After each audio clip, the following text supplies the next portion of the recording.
Hi mga katrops, naputol na naman mga katrops. Hindi ko napansin. Akala ko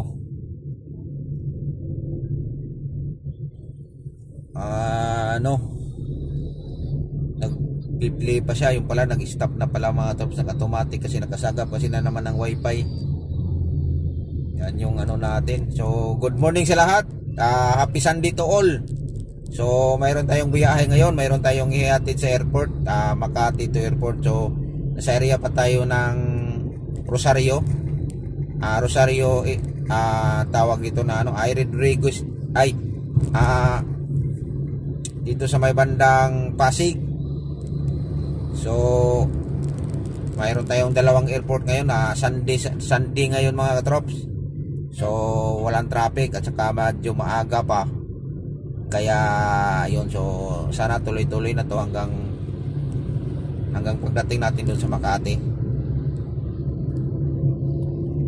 Ayan, so paalala lang sa lahat, sa nakakapanood ng video na to, ingat-ingat lang tayo. Dahil alam nyo na, may bagyo. Pero wala namang ulan, maganda naman yung ano natin dito sa area natin dito sa may Pasig o saan man, Metro Manila.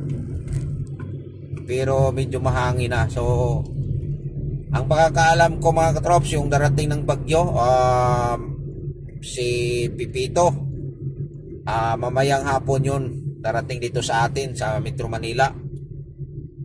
Kaya ingat-ingat lang tayo sa mga walang pasok ngayon. Ingat lang din kayo.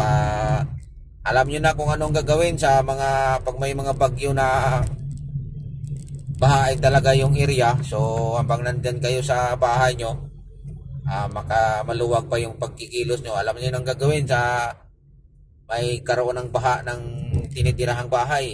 Yung mga gamit, yung mga importanteng bagay, iakyat nyo na para nakaready na kung sakaling magkaroon ng baha o umulan.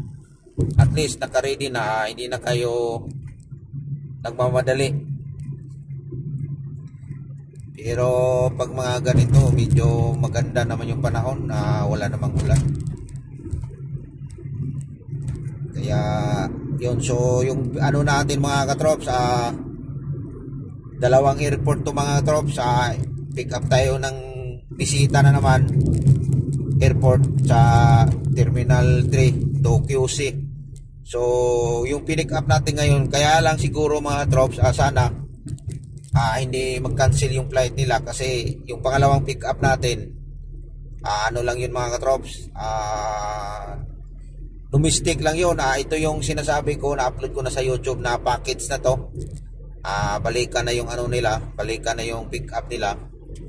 So ito yun, so babalik na sila dito ng Maynila. So yung hinatid natin nung nakarang araw dun sa Terminal 3, yung galing sa QC.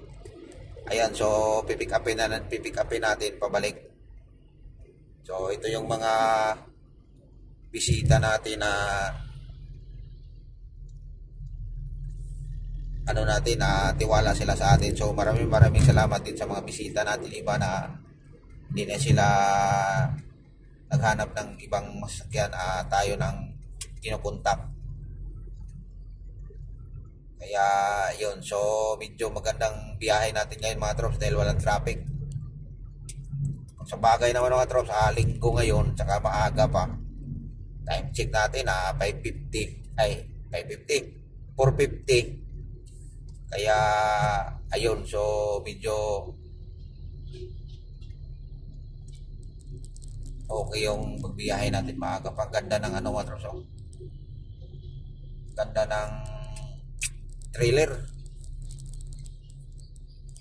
Volvo.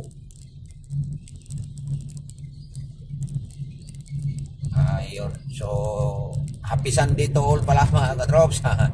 Hindi ko nakalimutan, God bless ating lahat. Ayun, so malamang tayo nito, titiguro tayo ng mga makasimba or baka mamayang hapon. Kaya lang sana walang ulan o lumihis yung bagyo. Kung sakali man lang na medyo maaga-aga tayo mag-uwi, mag-cancel yung biyahe natin doon sa domestic, pipick upin natin ng hapon, Baka makasimpa pa tayo mamayang hapon mga katrops.